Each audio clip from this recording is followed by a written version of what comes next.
AM560, The Answer. Welcome back to Get Down to Business, the show all about small business, jobs, and entrepreneurship. We've got a real treat for you. I'm thrilled to be joined by the author of The Unexpected Spy, Tracy Walder, as she details the incredible true story, how she met a CIA recruiter at a jobs fair and was recruited at the agency while a USC student and sorority sister, and her work over the next 5 years as a covert op for a CIA counterterrorism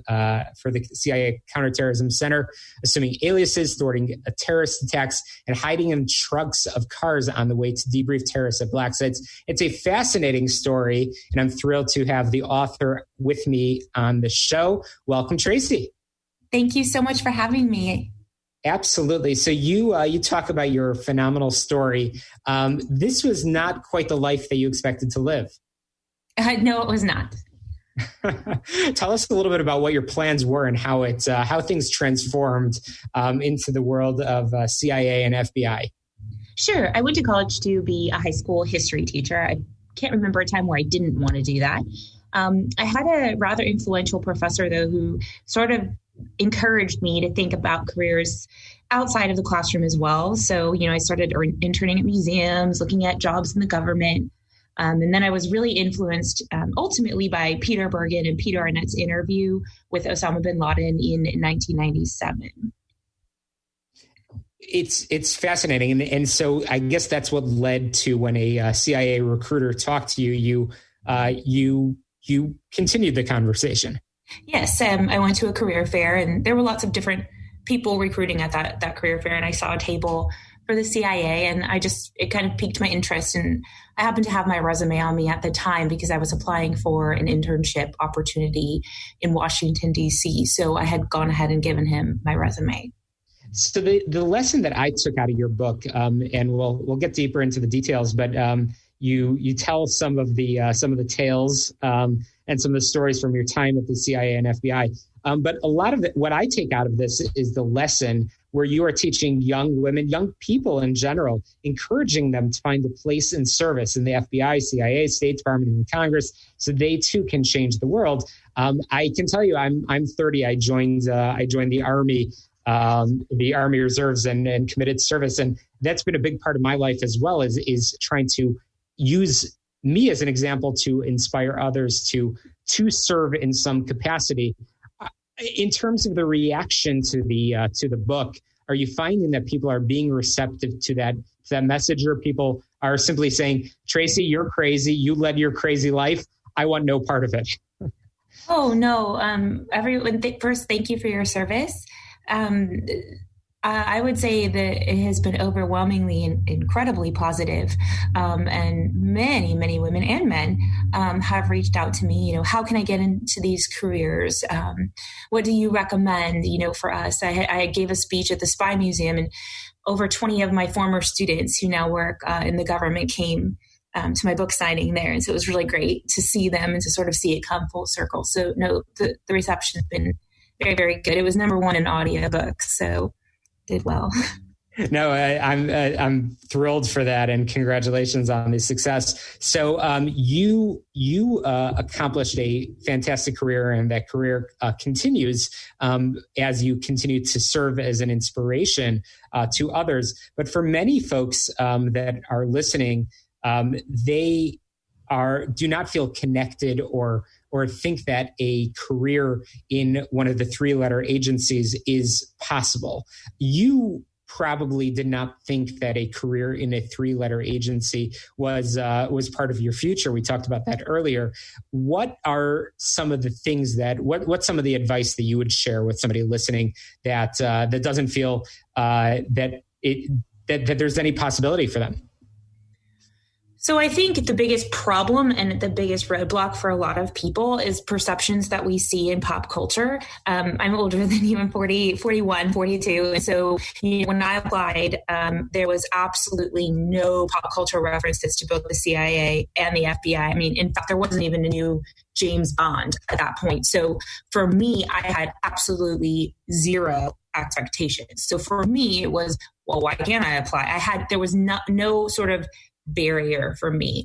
But I think for today, with shows, we see Quantico, we see Homeland, we see all of those things are sort of in our face. And a lot of people think, because obviously they're so aggrandized, those shows, people need to watch them. So they have to be sexy and sort of unrealistic. And people assume that that's not something that they can do, or they assume that when they get there, that's exactly what it's going to be like. And then, they're sorely disappointed, because I hate to tell them that it's not. It's the same kind of advice that I tell my students, even when they're looking to apply for colleges, is why would you not apply? Wait for them to tell you no. Why are you telling yourself no? But I also think the biggest thing that's always helped me, and this might sound sad, but it's not, is that I really have no expectations or preconceived notions of things. I had no preconceived notions of what I thought the CIA would be, or what I thought the FBI would be. And I was just ready to jump in, do whatever needed to be done. And I think that's why I had a positive experience. Very, very interesting. So I'm chatting with Tracy Walder, the author of The Unexpected Spy, which is just the story, The Unexpected Spy, and what we're really getting deep into. That is you. You are the unexpected spy. What are some of the lessons that you've learned along the way that are going to you are certainly early on in your career, still, even though you've accomplished some pretty amazing things and have been involved in taking down some of the world's most notorious terrorists. What are some of the lessons that you now share with your students that you are now taking in life that have been taught to you through your training as well as through your experiences in the field? I mean, the first one is probably just to have an open mind. I think for me, I was a Jew spending a lot of my time in the Middle East. And a lot of people think that doesn't go together. And that, you can't have an appreciation and respect for someone who's different. I came to love the culture. I came to love the religion. So I approached everything with sort of this open mind. And I think that's one lesson that I got. You have to kind of take your stereotypes away, kind of put them to the side.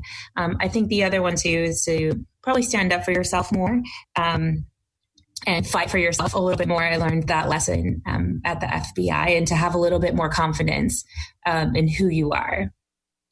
Really, really interesting. So I don't want to share all of the stories of the book. I want to make sure that our listeners will pick up a copy, and we'll share obviously ways that people can do that in just a moment. But tell us a little bit about some of the things that you've been involved in, and the places that perhaps you've been that you are able to talk about that sort of have as you look back at your very accomplished career. They're like, oh my gosh, I cannot believe I was there. I've been there and I've done that. So I can't get into any detail, unfortunately, about any of the locations. You'll see in my book that there are sections that are redacted. I talk about things that are there, but I learned very quickly in my redaction process that because I was overseas in a different name and a different identity, that I cannot name the countries that I was, but I could be general about the areas that I was. So for me, I spent time in Africa. I spent time in the Middle East. And now looking back on it, those are kind of two parts of the world that I never expected myself to be in, but that I really, really enjoyed. I never thought that I would be taking down members of the Mexican mafia, when I was at the FBI. So those are just some of the small things that I've done.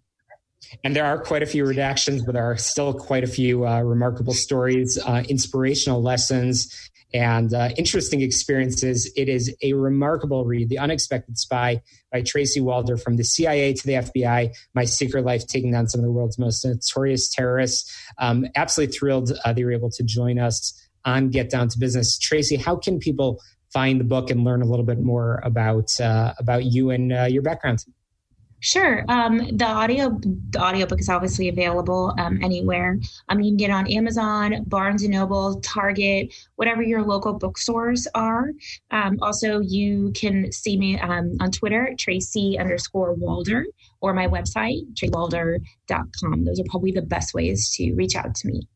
Okay, well, appreciate it. And if we were not sheltering in place, I know you were very involved in doing quite a bit of book publicity. But right now, obviously on the air, and thrilled that you were able to join us and share some of those experiences. Tracy, Walder, thanks for joining me on Get Down to Business. Thank you for having me. Absolutely. Well, coming up after the break, I'm going to be sharing more tips, advice, information. We are all about small business, jobs, and entrepreneurship. You're listening to Get Down to Business. Check out my website, shalomklein.com. Follow me on Twitter at Shalom Klein. We will be right back after this quick break. In just this past week,